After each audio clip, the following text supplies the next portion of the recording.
दोस्तों नमस्कार, welcome to study for civil services. दोस्तों महेश वर्णवाल की जियोग्राफी की बुक पर बेस यह वीडियो सीरीज स्टार्ट हुई थी। इसमें 3 वीडियो पब्लिश हो चुके हैं और ये इस सीरीज का चौथा वीडियो है। इससे पहले हमने कॉस्मॉस, गैलेक्सीज और स्टार्स के बारे में काफ़ी कुछ देखा है और सोलर सिस्टम के बारे में भी पिछले वीडियो में चर्चा हो चुकी है। सोलर सिस्टम का जो हेड था, हमारे सोलर सिस्टम का जो चीफ था वो सन था, जिस पर बाकी जो सेलेस्टियल बॉडीज़ हैं वो निर्भर रहती हैं, उसकी ग्रेविटी में फंसकर उसके चारों ओर रिवॉल्व करती हैं, जिसमें से कि हमारी अर्थ भी एक है। कुल 8 प्लैनेट्स थे जो कि सन के अराउंड रिवॉल्व कर रहे थे। 8 प्लैनेट्स के अलावा और भी सेलेस्टियल बॉडीज़ थी, जिसमें कि मेटोर्स, कॉमेट्स और जितने भी एस्टेरॉयड थे वो सब आते थे। तो वो सब कुछ हम देख चुके हैं। इस वीडियो में हम प्लैनेट्स के रिगार्डिंग कुछ इंपॉर्टेंट इन्फॉर्मेशन देखेंगे और सन की जो फैक्ट फाइल है, मतलब सन के संदर्भ में जो डाटा है उसको देखेंगे। लेकिन पहले कुछ इंपॉर्टेंट इन्फॉर्मेशन हमारे कोर्सेज के रिगार्डिंग है, उसको पहले देख लेते हैं। दोस्तों हमारे पेड कोर्सेज अलग अलग सिविल सेवा परीक्षाओं के लिए संचालित हो रहे हैं, जिसमें यूपीपीएससी, एमपीपीएससी और बीपीएससी द्वारा कंडक्ट होने वाले एग्जाम्स हैं। इसके अलावा संघ लोक सेवा आयोग की सिविल सेवा प्रारंभिक परीक्षा के लिए भी इसे लॉन्च किया गया है और ये सभी कोर्सेज वर्तमान में रन कर रहे हैं, चल रहे हैं। अगर आप टेलीग्राम के जरिए इनसे जुड़ना चाहते हैं और घर बैठे अपनी पूरी प्रिपरेशन करना चाहते हैं, अपनी प्रिपरेशन को एक नया आकार देना चाहते हैं, तो आप इनसे जुड़ सकते हैं।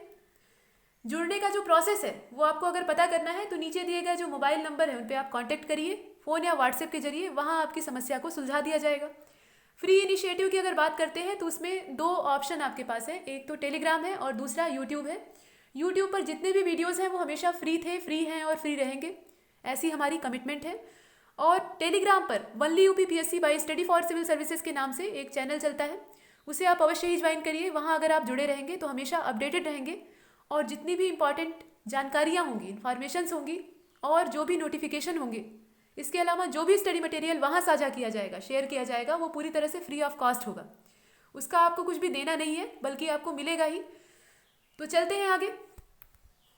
हमने देखा कि सन जो है वो हमारे सोलर सिस्टम का चीफ है, यानी फादर है, और जितने भी प्लैनेट्स या सेलेस्टियल बॉडीज़ हैं वो अपनी एनर्जी के लिए, अपनी लाइट के लिए सन पर डिपेंड रहती हैं। और उससे कम वजन का होने के कारण जो मास है वो सन की तुलना में इनका कम है, इस वजह से ये सन की ग्रेविटी में फंस जाती हैं और उसके चारों ओर रिवॉल्व करने लगती हैं। इस प्रकार से बनता है सोलर सिस्टम। अब ये जो सोलर सिस्टम है इसमें मतलब पूरी गैलेक्सी में और अनेकों गैलेक्सीज भी हैं, तो उनमें अनेकों सोलर सिस्टम मौजूद हैं। ऐसा नहीं है कि हमारा ही सिर्फ अकेला सोलर सिस्टम है। आपने देखा नासा ने एक और खोजा था, ऐसे बहुत सारे हैं। तो अपने सोलर सिस्टम की हम यहाँ चर्चा करेंगे, जिसके बारे में हम थोड़ा बेहतर जानते हैं, हालांकि पूरा उसके बारे में भी नहीं जानते। पूरी इन्फॉर्मेशन अभी भी साइंटिस्ट जो हैं वो जुटा रहे हैं, उनके पास है नहीं। तो planets according to their decreasing size, यहाँ पर जो प्लैनेट्स हैं उन्हें अरेंज किया गया है। और कैसे अरेंज किया गया है? उनके डिक्रीजिंग ऑर्डर में, साइज के डिक्रीजिंग ऑर्डर में अरेंज किया गया है। मतलब ये है कि सबसे बड़े साइज वाले को हम सबसे पहले रखेंगे और सबसे छोटे साइज वाले को हम सबसे लास्ट में रखेंगे। तो सबसे बड़ा है जुपिटर साइज के हिसाब से, तो वो सबसे पहले है। इसके बाद सैटर्न है, इसके बाद यूरेनस है, फिर नेपच्यून है, 5वें नंबर पर हम आते हैं, हमारी 5th पोजीशन है अर्थ। फिर इसके बाद वीनस है, मार्स है और लास्ट में मरकरी है। इसका मतलब ये है कि मरकरी जो है वो सबसे स्मॉल है और जो जुपिटर है वो सबसे बिग है, यानी बड़ा है। ये तो बात हुई साइज की। अब इसी तरह से मास के डिक्रीजिंग ऑर्डर में अगर इसे अरेंज करें तो इसमें जुपिटर ही पहले पोजीशन पे आता है।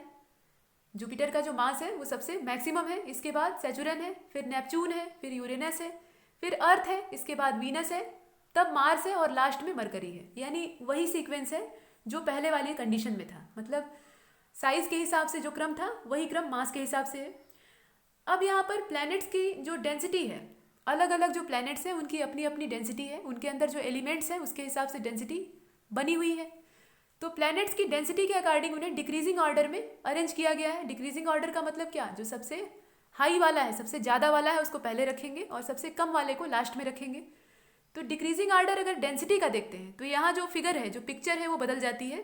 इसमें हमारी अर्थ फर्स्ट पोजीशन पे आ जाती है, मतलब जो अर्थ की डेंसिटी है वो मैक्सिमम है। इसके बाद मरकरी की है। आप देख रहे हैं साइज के हिसाब से मरकरी बहुत छोटा था, सबसे छोटा था, लेकिन डेंसिटी के मामले में वो आगे आ गया। इसके बाद वीनस है, इसके बाद मार्स है, 5वें नंबर पर नेपच्यून है, फिर जुपिटर है। जितने बड़े वाले थे वो पीछे चले गए। इसके बाद यूरेनस है और सबसे कम डेंसिटी वाला है सैटर्न। सैटर्न की डेंसिटी सबसे कम होती है। ये डेंसिटी का डिक्रीजिंग ऑर्डर है। इससे एक चीज़ और स्पष्ट होती है, एक बात और निकल कर सामने आती है कि जितने इनर प्लैनेट्स होते हैं, इनर और आउटर प्लेनेट का जो कॉन्सेप्ट है वो यहाँ आप चित्र में देख सकते हैं। ये फिगर जो है इसको देखिए, ये है हमारा सन, ये वाला, और यहाँ पर मरकरी से लेकर मार्स तक ये जो प्लैनेट्स का पूरा ग्रुप है ये इनर प्लैनेट कहलाते हैं। और जुपिटर से लेकर नेपच्यून तक ये जो पूरा ग्रुप है ये कहलाते हैं आउटर प्लैनेट। इन्हें जोवियन प्लैनेट्स भी कहा जाता है। तो ये वाला जो ग्रुप है मतलब सन के नियरेस्ट, इनकी डेंसिटी ज़्यादा होती है। मतलब मरकरी टू मार्स इनकी डेंसिटी मैक्सिमम होती है, मतलब ज़्यादा होती है। और जुपिटर टू नेपच्यून ये वाले जो प्लैनेट्स का ग्रुप है इनकी डेंसिटी कम होती है। हालांकि इनका जो मास और साइज़ है दोनों ज़्यादा है। ये जो प्लैनेट्स हैं ये बड़े साइज़ के होते हैं लेकिन डेंसिटी इनकी कम होती है। ऐसा क्यों? तो सॉलिड की डेंसिटी ज़्यादा होती है और जो गैसियस एलिमेंट्स होते हैं या सबस्टेंसेस होते हैं उनकी डेंसिटी कम होती है, ये बात आप जानते हैं। ये जो इनर प्लैनेट्स हैं इनका अधिकतर मटेरियल सॉलिड है, ये ज़्यादातर सॉलिड मटेरियल से बने हुए हैं और इस वजह से इनकी डेंसिटी ज़्यादा है। और जो आउटर प्लैनेट है उनमें जो कॉम्बिनेशन है उसमें गैसों की मात्रा ज़्यादा है, गैसियस अमाउंट अधिक है, इस वजह से उनकी डेंसिटी कम है। जैसे कि आप जुपिटर को ही ले लीजिए, जुपिटर के अंदर खुद का अपना एनर्जी प्रोड्यूस करने का सिस्टम है जो कि रेडियो एनर्जी को प्रोड्यूस कर सकता है। जैसे स्टार लाइक कॉम्बिनेशन इसमें पाया जाता है, जैसे तारे के अंदर संरचना होती है स्टार्स के अंदर, वैसी ही कुछ जो संरचना है, जो स्ट्रक्चर है वो जुपिटर के अंदर भी पाया जाता है। मतलब ये है कि ये प्लैनेट की तरह भी व्यवहार करता है और स्टार की तरह भी यहाँ पर रिप्रेजेंट करता है खुद को। इसके बाद सैचुरन है, यूरेनस है और नेपच्यून है। इन सब की जो संरचना है, इन सब का जो कॉम्बिनेशन है उसमें गैसों का अमाउंट ज़्यादा है।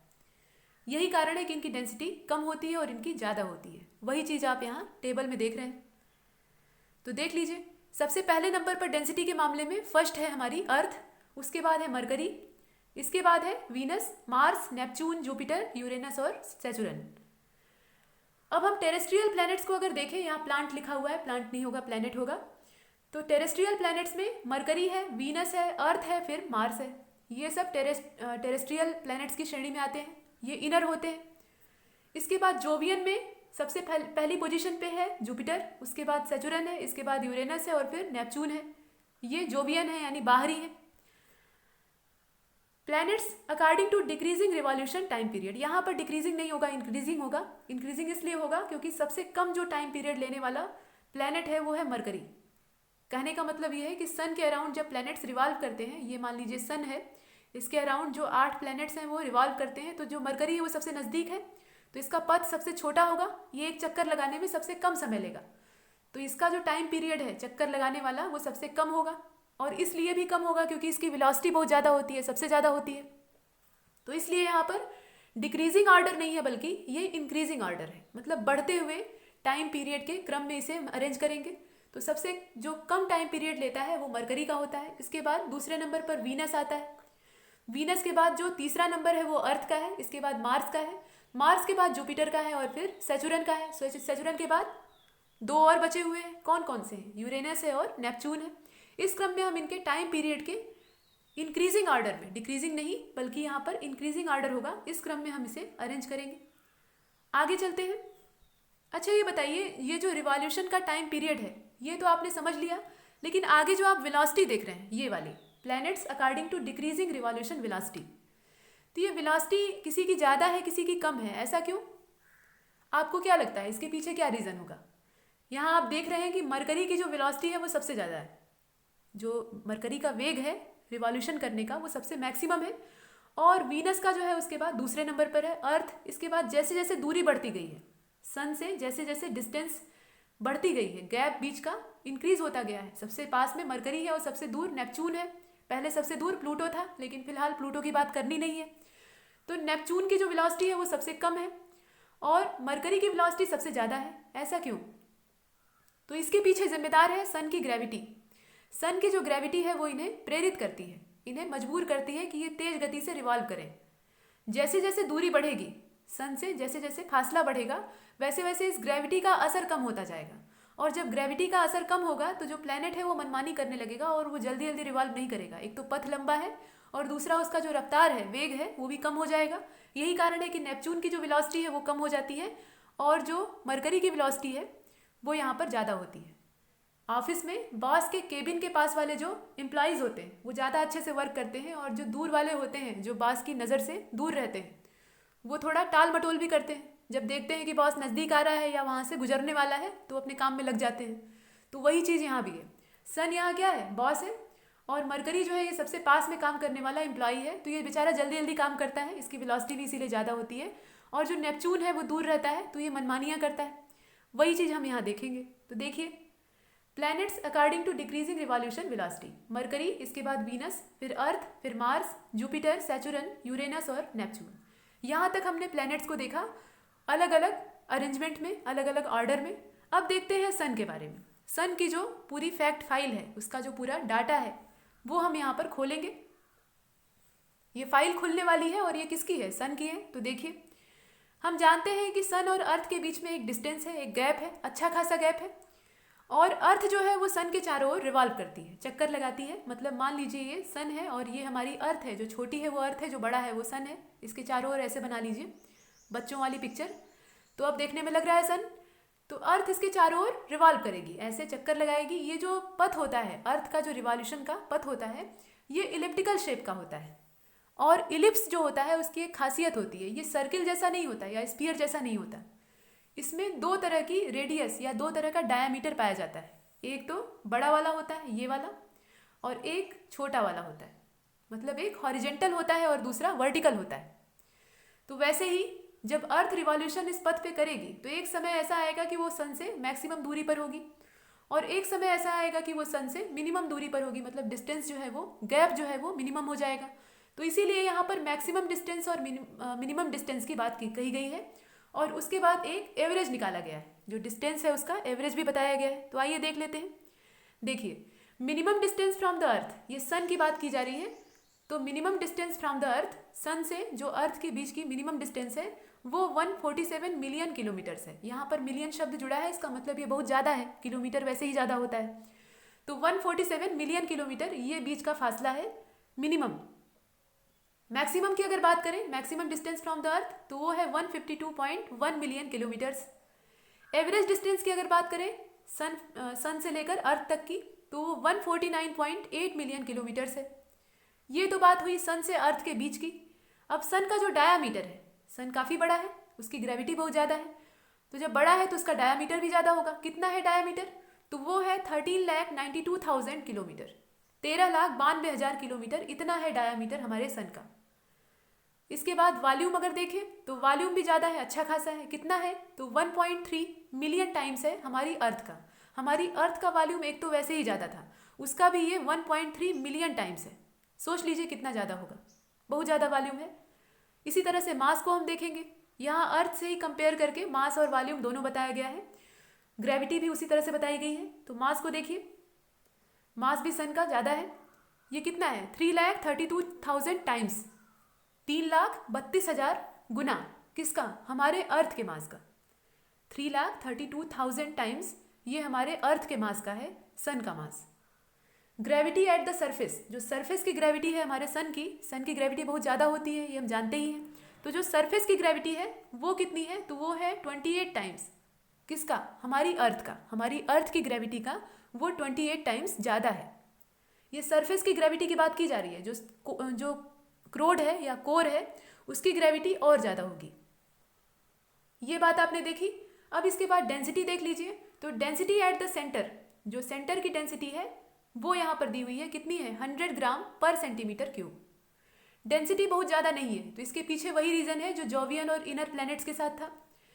यहाँ पर जो मटेरियल है वो गैसियस है, और गैसियस मटेरियल में डेंसिटी का ज़्यादा होना ये पॉसिबल नहीं है। तो इस वजह से डेंसिटी कब ज़्यादा होगी, जब मटेरियल सॉलिड होता जाएगा। हमने देखा कि जब हीलियम का कन्वर्जन हैवी मेटल्स में होने लगता है तो सितारा जो है वो अपनी उम्र खो देता है, यानी बुझना शुरू हो जाता है। और लास्ट में उसमें से जो कुछ हैं बड़े वाले, जो सूर्य से बड़े होते हैं, वो ब्लैक होल का रूप धारण कर लेते हैं, उस रूप में कन्वर्ट हो जाते हैं। तो वैसे ही यहाँ भी जो डेंसिटी है वो अभी कम है। जैसे जैसे सन की एज बढ़ने लगेगी, अभी ये मिडिल एज में है, यानी प्रौढ़ा अवस्था में है, जैसे जैसे ये वृद्ध होने लगेगा, बूढ़ा होने लगेगा, वैसे वैसे ये डेंसिटी जो है ये इंक्रीज करने लगेगी, इसमें वृद्धि होने लगेगी। फिलहाल ये जितनी है वो है 100 ग्राम पर centimetre cube. Temperature of the photosphere, जो फोटोस्फीयर है यानी जो बाहरी लेयर है उसका जो टेम्परेचर है वो 6000 डिग्री सेल्सियस है, जो कि हमें दिखाई देती है। और इसका टेम्परेचर कम होता है, तब भी बहुत ज़्यादा है, इसके पास जाने का साहस कोई नहीं कर पाता। लेकिन फिर भी यहाँ पर अगर टोटल तुलना करके देखें, कंपेयर करें, तो ये कम ही माना जाएगा 6000 डिग्री सेल्सियस। और हम कंपेयर किससे कर रहे हैं? सेंटर के टेम्परेचर से कर रहे हैं। तो जो सेंटर का टेम्परेचर है वो कितना है? वो है 15 मिलियन डिग्री सेल्सियस। कहाँ 15 मिलियन डिग्री सेल्सियस और कहाँ पर 6000 डिग्री सेल्सियस, दोनों की कोई तुलना ही नहीं है, बहुत ज़्यादा टेम्परेचर है। इसके बाद एक चीज़ और है, temperature of the sunspot. Sunspot का जो टेम्परेचर है वो भी दिया हुआ है, वो है 1500 डिग्री सेल्सियस। ये बहुत कम है, अगर तुलना करें 6000 से और 15 मिलियन से तो ये काफ़ी कम है। ये कहाँ का टेम्परेचर है? तो सन स्पॉट्स के बारे में हमने पीछे देखा है, जब हम सन के बारे में स्टडी कर रहे थे तो उसमें हमने देखा कि सन स्पॉट ये बनते और बिगड़ते रहते हैं सन के सरफेस पे। ये बनने वाले धब्बे होते हैं, स्पॉट्स होते हैं, और यहाँ का टेम्परेचर भी बहुत कम होता है, और यहाँ जो एरिया होता है वो पूरा डार्क होता है। सन की जो ब्राइटनेस होती है वो यहाँ पर नहीं पाई जाती। जैसे मान लीजिए ये हमारा सन है और इस पर अनेकों ऐसे स्पॉट्स बन जाते हैं। ये जो स्पॉट्स होते हैं यहाँ पर टेम्परेचर भी कम होता है और यहाँ जो लाइट होती है वो भी काफ़ी कम होती है, ये डार्क एरिया होते हैं। इसी वजह से इन्हें सौर कलंक कहा जाता है, यानी सन स्पॉट कहा जाता है।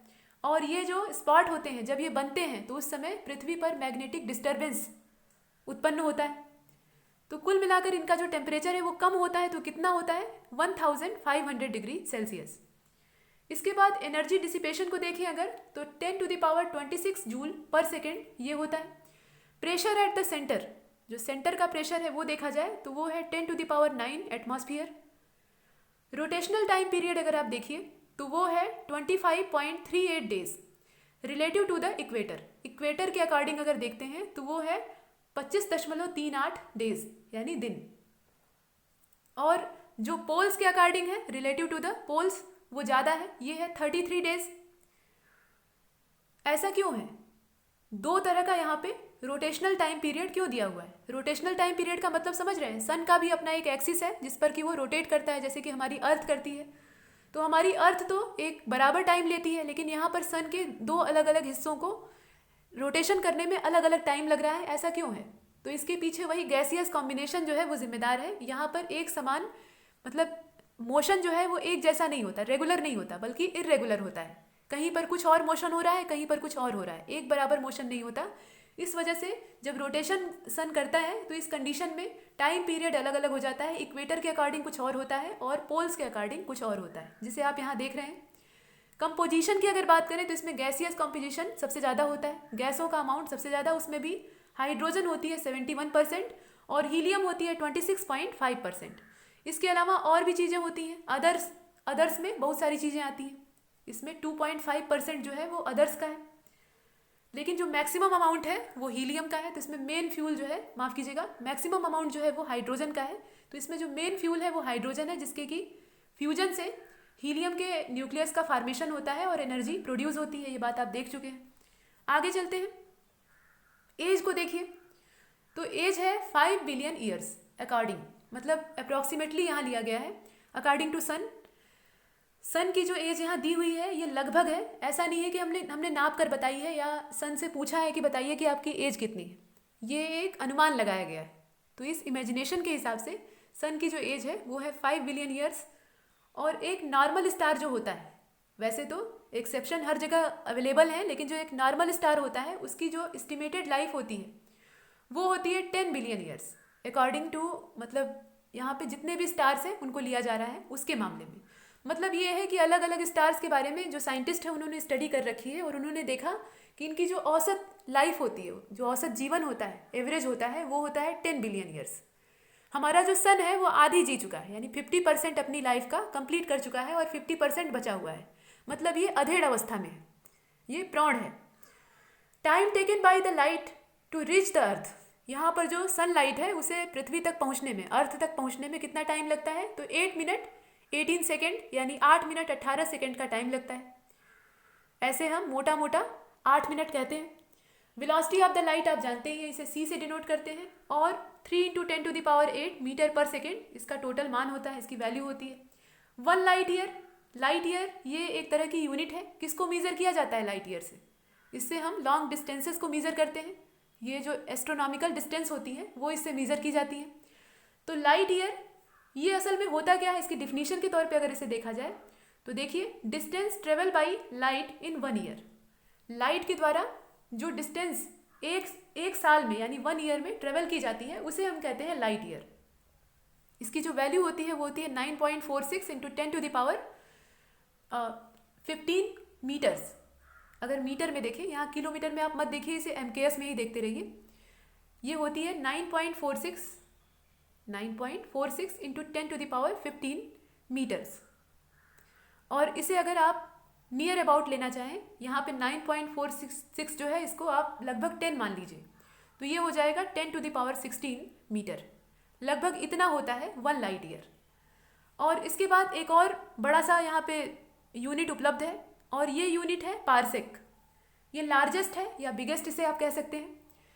इसकी जो वैल्यू होती है वो होती है 3.26 लाइट ईयर। अगर लाइट ईयर से इसे बदल लें, मतलब कन्वर्ट कर लें, तो इसे बदलेंगे कैसे? जो पैमाना होता है, जो यहाँ पर स्केल बना हुआ है, वो है 1 parsec is equal to 3.26 light year. यहाँ तक हमने सन की जो फैक्ट फाइल थी उसको देखा। इसी तरह से हम अपनी अर्थ को देखेंगे। अर्थ की भी अपनी एक फाइल है, उसका भी अपना एक रिकॉर्ड है, तो देख लेते हैं। अर्थ का जो शेप है, हमारी जो मदर अर्थ है, उसका जो शेप है वो जियोइड है। जियोइड का मतलब क्या है? ये इक्वेटर पर उभरी हुई है और पोल्स पर चपटी है। पोल्स पर जो इसकी गोलाई है वो चिपटी हो गई है, धंस गई है, और जो इक्वेटर है वहाँ पर ये बल्ज वाली है यानी उभार वाली है। पोलर डिस्टेंस जो है, यहाँ पर अगर पोलर डिस्टेंस की आप बात करिएगा तो वो है 12,714 किलोमीटर्स। और इक्वेटोरियल डिस्टेंस की अगर आप बात करेंगे तो वो है 12,756 किलोमीटर। दोनों को अगर आप कंपेयर करिएगा तो यहाँ पर इक्वेटोरियल डिस्टेंस ज़्यादा है और जो पोलर डिस्टेंस है वो कम है। पोलर पेरीमीटर की अगर बात की जाए तो ये है 40,008 किलोमीटर। वैसे ही इक्वेटोरियल की अगर बात करें तो ये है 40,075 किलोमीटर। मास जो हमारी अर्थ का है, अर्थ का मास यहाँ आप देख लीजिए, ये है 5.97 इंटू 10⁻24 टन। आप देख लीजिए कितना बड़ा मास है। 5.97 इतना तो इसमें अटैच है, लेकिन जो 10⁻24 है इसका मतलब समझ रहे हैं? आप 1 लिखेंगे और उसके आगे जीरो कितना लगाएंगे? 24, और इसके आगे 24 इस तरह के जीरोस लगाने का मतलब होता है कि बहुत बड़ा अमाउंट हो जाएगा। तो इतना टन है, वो भी टन में नापा गया है, तो बहुत ज़्यादा मास है। और इससे भी ज़्यादा मास है हमारे सन का। तो ये सब बहुत भारी भरकम चीज़ें हैं जिनकी हम कल्पना नहीं कर सकते, सिर्फ इमेजिन करके यहाँ बताया गया है। ऐसा नहीं है कि पृथ्वी को तौला गया है। इसके बाद यहाँ पर जो वाटर का अमाउंट है, आपने सुना होगा कि जो अर्थ है उस पर वाटर ज़्यादा है और जो लैंड एरिया है वो कम है। तो वाटर का अमाउंट 71% है और जो लैंड एरिया है वो 29% है। दोनों में ज़्यादा कौन है? वाटर वाला ज़्यादा है। और इसी वजह से अगर दूर स्पेस से हम अपनी अर्थ को देखते हैं तो वो ब्लू कलर के दिखाई देती है। तो ये ब्लू कलर क्यों दिखाई देता है? क्योंकि इसमें मैक्सिमम जो एरिया है वो ओशियन का है। यहाँ पर महासागरों की जो मात्रा है वो ज़्यादा है और जो कॉन्टिनेंट्स हैं वो सीमित है। तो वाटर की प्रेजेंस के कारण, उसके एग्जिस्टेंस के कारण ये ब्लू कलर की दिखाई देती है और इसीलिए इसे ब्लू प्लैनेट भी कहा जाता है। वॉल्यूम की अगर बात कीजिएगा तो वो है, वॉल्यूम को आप देखिए, ये है 10.83 into 10⁻11 kilometre cube. Kilometre cube यहाँ वॉल्यूम को मीज़र करने की यूनिट है और इसका जो अमाउंट है वो है 10.83 into 10⁻11 kilometre cube. Average relative density की अगर बात की जाए, डेंसिटी जो अर्थ की है वो भी एवरेज यहाँ ली गई है, वो है 5.52 ग्राम पर सेंटीमीटर क्यूब। ग्राम और सेंटीमीटर ये CGS प्रणाली के मात्रक होते हैं, यूनिट्स होती हैं, तो यहाँ इनका इस्तेमाल किया गया है। जो डेंसिटी है उसको नापा गया है, ये कितनी है? 5.52 ग्राम पर centimetre cube. With respect to the density of water, यहाँ पर डेंसिटी ऑफ वाटर को बेस बनाया गया है, उसे यहाँ पर आइडियल माना गया है। आगे चलते हैं और अर्थ की एज को देखते हैं। जैसे हमारे सन की एज थी वैसे ही अर्थ की भी एज है। वो कितनी है? 4.6 बिलियन ईयर्स है। ये जो एज है ये 4.6 बिलियन ईयर्स है। ये भी नापी नहीं गई है, अलग अलग जो रिसर्च है उनसे अनुमान लगाया गया है। सरफेस एरिया जो हमारी अर्थ का है वो है 511 मिलियन किलोमीटर स्क्वायर। एरिया जब भी नापा जाता है तो उसे किलोमीटर स्क्वायर या मीटर स्क्वायर में नापते हैं, मीज़र करते हैं। तो यहाँ पर वो है 511 मिलियन किलोमीटर स्क्वायर। ये कुछ डाटा है हमारी अर्थ के बारे में। आगे चलते हैं। जो रोटेशनल टाइम है उसको देखिए, 23 hour 56 minute 4 second to be exact. ये रोटेशन का टाइम पीरियड है, कितना है? 23 आवर है, 56 मिनट है और 4 सेकेंड है। इसे हम रफली 24 कह देते हैं। रिवॉल्यूशन का जो टाइम है वो 365 डेज 5 आवर 48 मिनट्स और 4 सेकेंड्स है। 365 डेज 5 आवर्स 48 मिनट और 4 सेकेंड, ये रिवॉल्यूशन का टाइम है। रिवॉल्यूशन और रोटेशन में फ़र्क है। रोटेशन अपने एक्सिस के थ्रू अर्थ करती है और रिवॉल्यूशन सन के अराउंड करती है। अब रिवॉल्यूशनल वेलोसिटी जो अर्थ की है, अलग अलग प्लैनेट्स जो है उनकी अपनी वेलोसिटी है। तो हमारी अर्थ की कितनी है, तो वो है 29.8 किलोमीटर पर सेकेंड। इतनी वेलोसिटी से अर्थ जो है वो सूर्य के चारों ओर यानी सन के अराउंड चक्कर लगाती है। लेंथ ऑफ द ऑर्बिट, जो ऑर्बिट की लेंथ है वो कितनी है, तो वो है 960 मिलियन किलोमीटर। ये ऑर्बिट की लेंथ है, जो अर्थ का ऑर्बिट है उसकी लेंथ है। मिनिमम डिस्टेंस फ्रॉम द सन, इसे पेरिहेलियन कहते हैं, ये है 147.9 मिलियन किलोमीटर। इसे हमने पीछे भी देखा है सन के according. Maximum distance from the sun वो है 152.1 मिलियन किलोमीटर, इसे एपहीलियन कहा जाता है। एवरेज डिस्टेंस फ्रॉम द सन, एक एवरेज अगर निकाल लेते हैं तो वो है 149.8 million kilometre. Time taken by the light of the sun to reach the Earth, मतलब अर्थ तक पहुंचने में जो सनलाइट होती है उसे कितना टाइम लगता है, तो वो लगता है 8 minute 18 second to be exact. 8 minute हम लोग रफली बोलते हैं, लेकिन ये एग्जैक्टली कितना है, ये है 8 minute 18 second. Distance from the moon, sun से हम लोगों ने डिस्टेंस को नापा है, लेकिन यहाँ पर जो अर्थ का एकमात्र सैटेलाइट है मतलब मून, चंदा मामा, वहाँ से कितनी डिस्टेंस है हमारी, तो वो है 3,84,000 किलोमीटर। ये भी बहुत ज़्यादा है, लेकिन बाकी जो सन और जो बाकी प्लैनेट है उनसे अगर कंपेयर करेंगे तो ये कम ही है। कितना है, 3,84,000 किलोमीटर। डीपेस्ट पॉइंट अगर अपनी अर्थ पे देखें तो वो है मैरियाना ट्रेंच, ये प्रशांत महासागर में है। और प्रशांत महासागर यानी पैसिफिक ओशियन उसमें है, और इसकी गहराई कितनी है, ये है 11,033 मीटर। ये एवरेज गहराई है, मतलब डेप्थ जो है यहाँ पर एवरेज ली गई है। कितनी है, 11,033 metre. Highest point from the sea level, जो समुद्र का स्तर है, लेवल है, वहाँ से जो हाईएस्ट पॉइंट है हमारी अर्थ पे वो है माउंट एवरेस्ट, जिसकी ऊंचाई 8,848 मीटर है। पिछली बार जो अर्थक्वेक आया था 2015 में, उसमें इसकी हाइट में इंक्रीज हुआ है, मतलब इसकी जो हाइट है वो बढ़ी है। तो यहाँ तक हमने अपनी अर्थ का कुछ डाटा देखा, उसकी फैक्ट फाइल देखी, उसका पूरा प्रोफाइल देखा, और उससे पहले हमने सन का देखा है। तो ये प्रोफाइल देखते हुए अब हम एक एक करके अलग अलग प्लैनेट्स को देखेंगे और उनकी चर्चा करेंगे।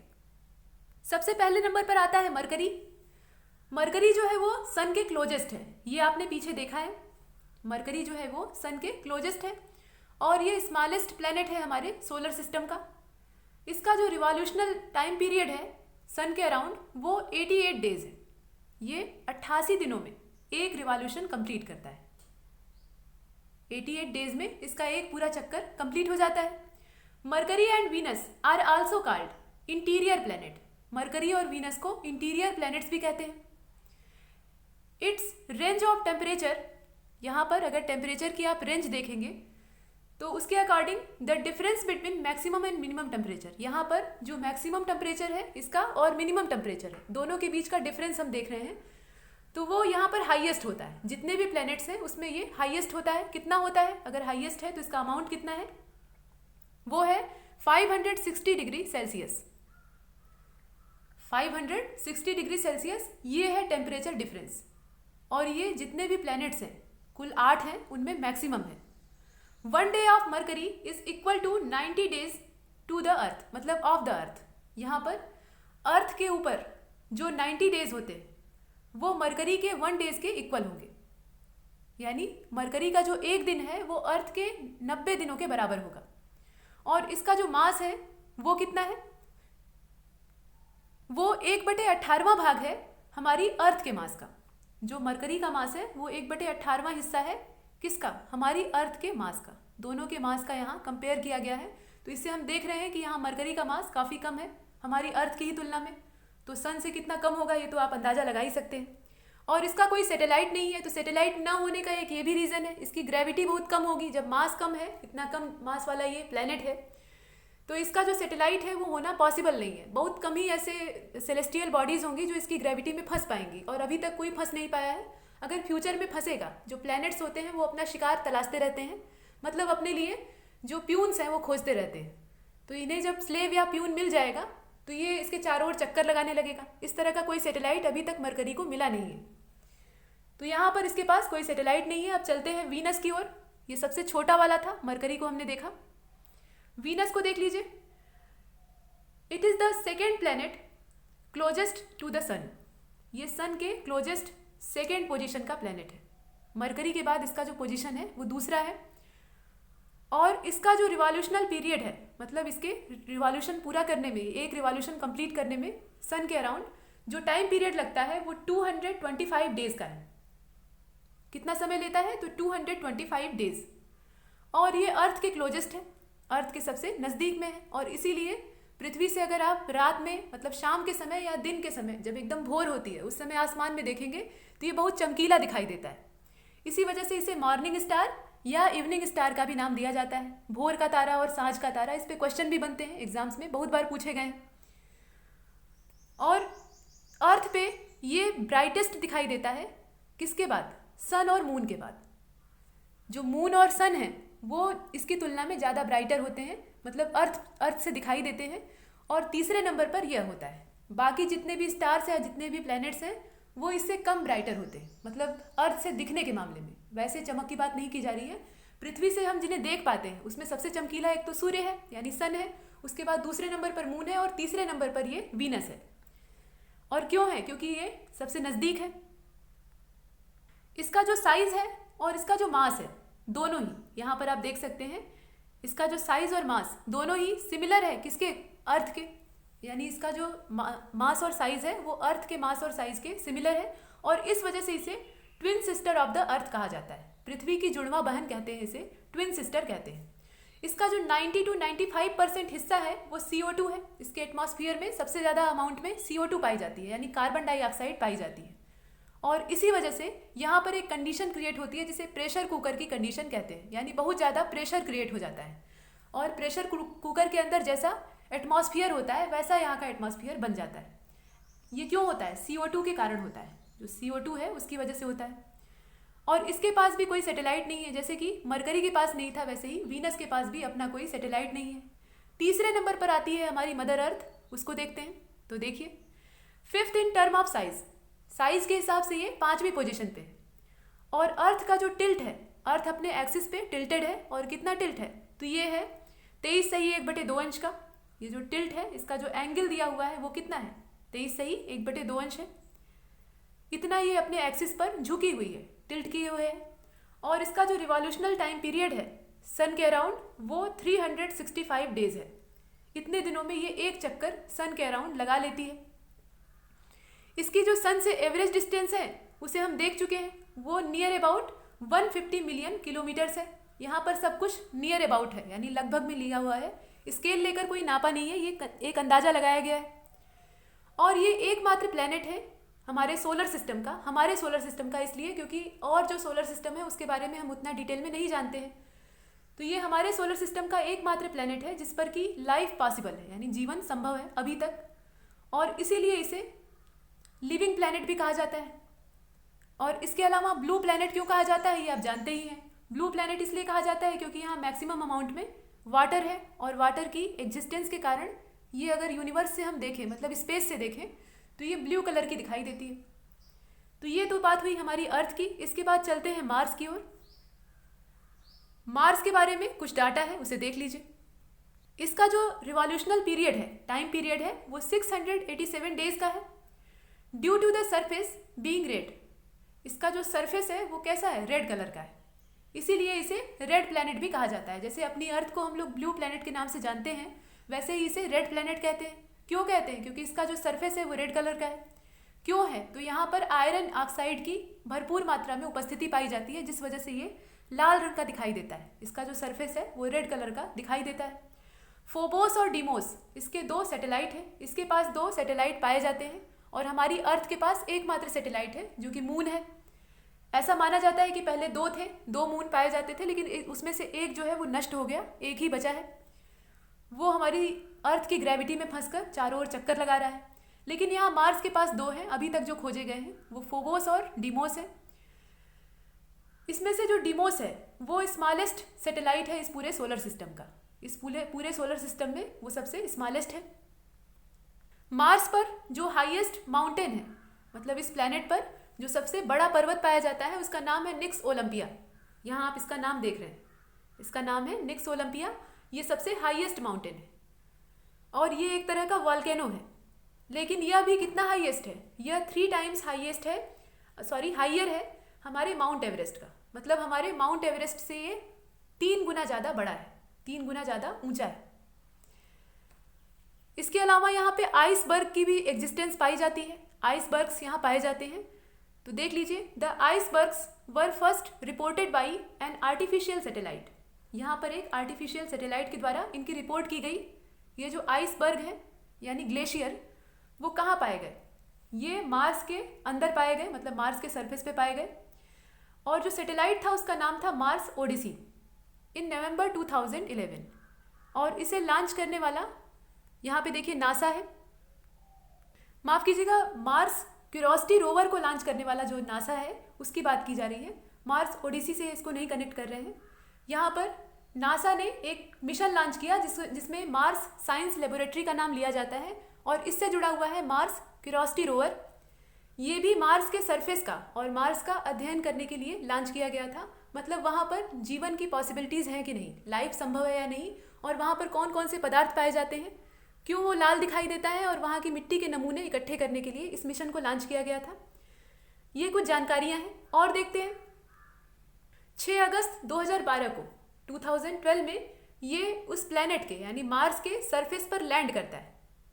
और जिस स्थान पे ये लैंड करता है, जिस प्लेस पर ये उतरता है, वो स्थान गेल क्रेटर के नाम से जाना जाता है।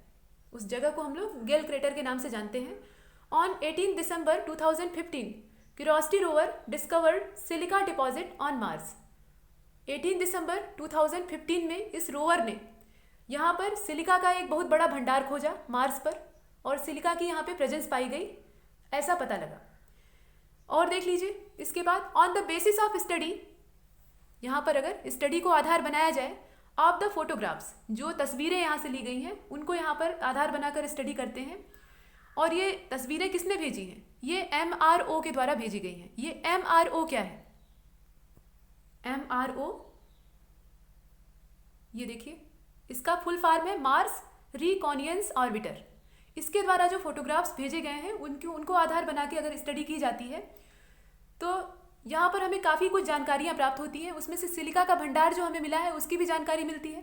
तो अलग अलग मिशन जो हैं वो अलग अलग देशों के द्वारा लॉन्च किए जाते हैं। भारत ने भी लॉन्च किया है मार्स ऑर्बिटल मिशन, ये नाम आपने सुना होगा, जिसे कि हम मॉम कहते थे। तो मॉम वाला मिशन मार्स के लिए ही लॉन्च किया गया था। तो अलग अलग देश, स्पेस एजेंसी जो उसकी होती हैं अलग अलग देशों की, जैसे कि हमारी इसरो है और अमेरिका की नासा है, ये सब अपने कोशिश में रहती हैं कि कैसे हम आगे निकल जाएं, कैसे हम अपने देश को प्रोग्रेस के रास्ते पर ले आएं। क्योंकि जो अंतरिक्ष विज्ञान है वो तरक्की के लिए एक नया साधन मान लिया गया है। आजकल जो देश स्पेस टेक्नोलॉजी में जितना आगे है उतना ही उसे एडवांस माना जाता है, और अमेरिका इस क्षेत्र में लीड कर रहा है, भारत भी पीछे नहीं है। तो ये कुछ जानकारियाँ मार्स के बारे में थी। और भी देख सकते हैं यहाँ पर मार्स ऑर्बिटल मिशन की अगर चर्चा करें, जो कि भारत का मिशन था, तो इसे आप देखिए, इसरो ने इसे सक्सेसफुली लॉन्च किया था। और ये लॉन्च कहाँ से हुआ था? सतीश धवन स्पेस सेंटर से, जहाँ से सैटेलाइट्स लॉन्च किए जाते हैं। इसके लिए जो व्हीकल इस्तेमाल किया गया था वो था PSLV C-25। PSLV मतलब क्या? Polar satellite launching vehicle.